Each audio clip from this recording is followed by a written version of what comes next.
Hello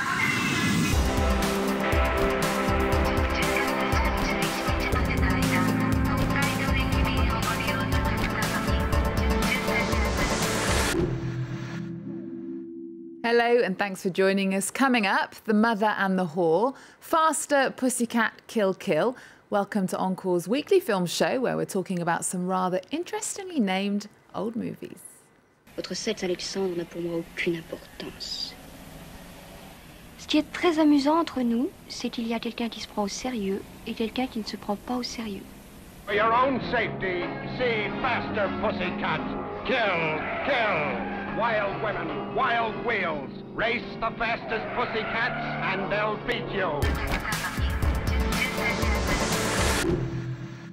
And we're joined in the studio by our film critic, Lisa Nesselson. Hello, Lisa. Hello, Eve. Welcome to the show. Now, we're starting with a retrospective in Paris that highlights the career of one of cinema's most feted yet unfamiliar auteurs. And it's also your chance to tell us why a 3.5-hour black and white movie is one of your favourite films of all time. Oh, yay. I was still in high school in Chicago when I saw this movie, written and directed by Jean Eustache, for the first time, and the title was considered so daring that they couldn't print it in the newspapers. The Mother and the Whore, in ads and on the theater marquee, was The Mother and the W, followed by 4 very salacious asterisks.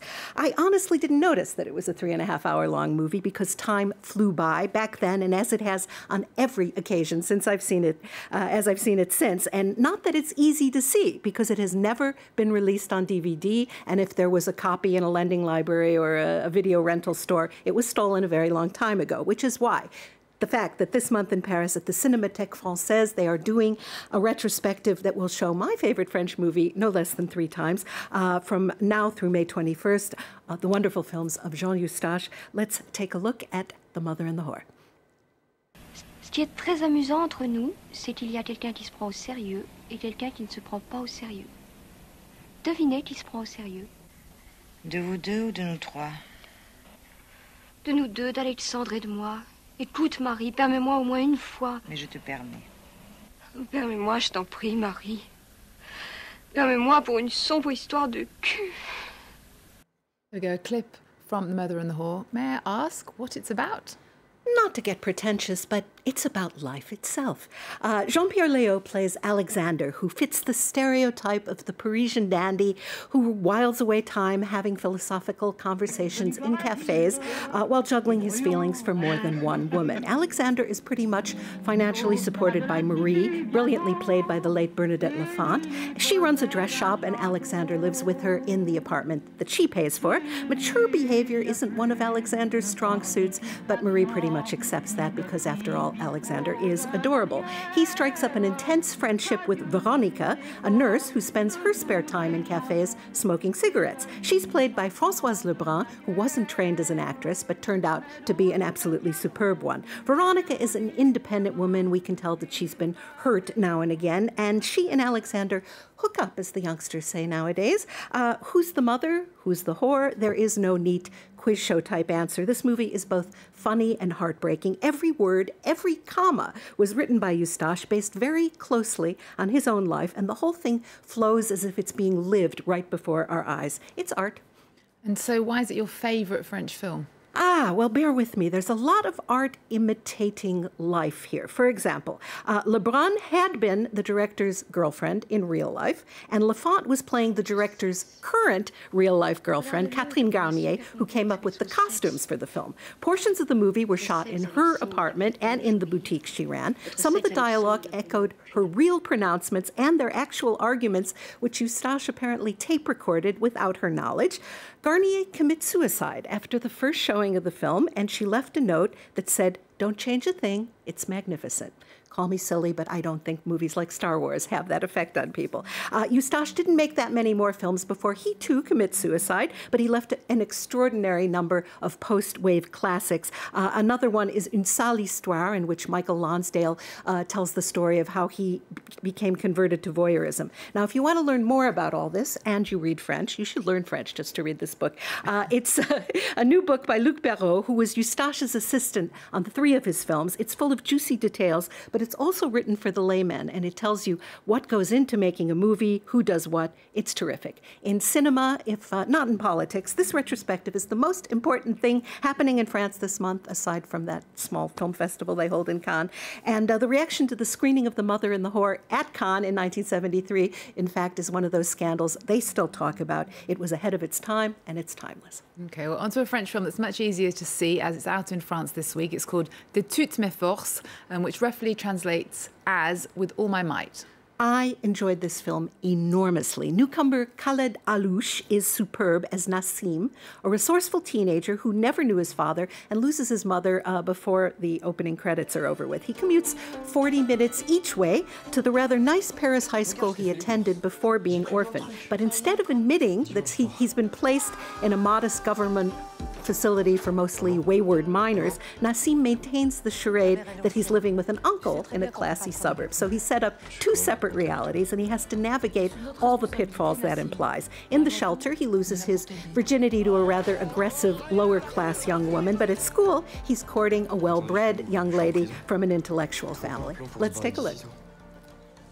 Pourquoi tu t'intéresses pas un peu plus à la vie du foyer? J'ai rien à voir avec les autres d'ici, moi. Je suis vraiment désolée d'être venue comme ça au foyer. Pourquoi tu m'as rien dit? T'es contente, t'as ce que tu voulais, tu kiffes, hein? Vraiment malade, on va te faire soigner.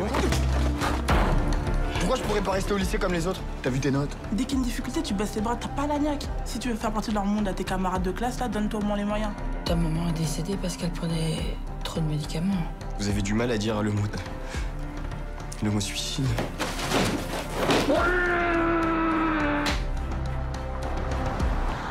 Maman, t'es la part de moi que je vais emporter. La part de nous qui ne va pas mourir. Now, this largely autobiographical tale by co-writer and director Chad Shanuga is deeply cinematic. You had a taste of it there, and it defies expectations at several turns. We think we've seen this story before, but in fact we haven't, because it's about juggling two realities that must never, ever intersect while trying to cope with possibly overwhelming and absolutely justified melancholy and grief. The performances are completely convincing as our hero and his friends screw up and grow up. OK, well, next to a film that was a massive hit in its native Korea, this week The Tunnel opens in France. Tell us more. Well, our hero is driving home with a cake for his young daughter's birthday. He enters a recently opened tunnel dug out of the side of a mountain, and let's just say the workmanship isn't quite what it should be. I won't tell you how long he ends up trapped underground, but it's more than one day. He has a bottle of water and that cake, and he has a cell phone, which works, although he's stuck under an awful lot of debris. But we all know that cell phone batteries run down eventually. Let's take a look. 이제는 소식이 있다. 똑바로 한번 얘기해봐요. 지금 밖에 상황이 진짜 좀 어떻게 되는 거냐 사실대로 좀 얘기해보라고요 지금.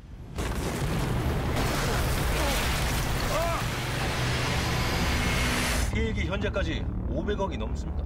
언제까지 기다려야 합니까? 다들 너무 지쳤습니다. 그만하자고 하지 않습니까? 만약에 살아있으면 어떠시려고? So either he gets rescued or he doesn't. How do they keep it interesting? First of all, the actors are huge stars in Asia, and so they know how to be suspenseful while looking gorgeous. And the tension never lets up. The man in charge of the rescue effort is extremely devoted. The government and the company that built the tunnel in the first place, there's all sorts of political undertones. It's costing too much. There's a political subtext that stings, but it works very, very well as a suspense thriller. And when I ride the Paris Metro, I just assume it's not going to come crashing in on my head. So I think most people can identify with the situation.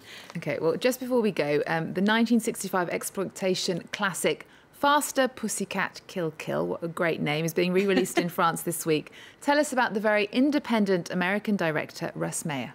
I have no idea what you're talking about. He's news to me. No, actually, I had the privilege of interviewing Russ Meyer back in 1983 when the French Cinémathèque did a retrospective of his films. The titles alone are glorious examples of truth in advertising. Vixen, Super Vixens, and Beneath the Valley of the Ultra Vixens. Meyer honed his filming skills in the army in World War II, and he claimed that he lost his virginity in a brothel here in France that was recommended by none other than Ernest Hemingway. He really was an auteur. He thought up, cast, produced, directed, filmed, edited, and distributed his own brand of movie, which always involved buxom women. And back there in the 50s and 60s, if you saw a well-endowed woman, that was absolutely authentic. There was not that kind of plastic surgery. You have to remember that before the internet, it was harder to come by, you know, girly movies and this sort of thing. He didn't make porn. He made things that were kind of wholesome by today's standards or lack of them. He died in 2004 at age 82, and I'd say he was in his way a proto-feminist because he was really in awe of women. Okay, well, Lisa, thank you so much for joining us and telling us all about these exciting old films. We're going to leave you with Faster, Pussycat, Kill, Kill. Remember our website? We're also on Twitter and Facebook. There's more news coming up on France 24 after this. All right, here's how it works. Everybody's got to go. You name it, we've got it. Unladylike karate chops, ungentlemanly haymakers, spirited gymnastics, corrective table etiquette, sandbox jousting, or a muscle-bound cat wrestling with a roaring sports car that's intent upon squashing him like a grape. Bizarre kidney and chassis-rattling chases, and for the first time on the screen, a haymaking, belly-busting, karate-chopping, judo-flipping fight to end them all.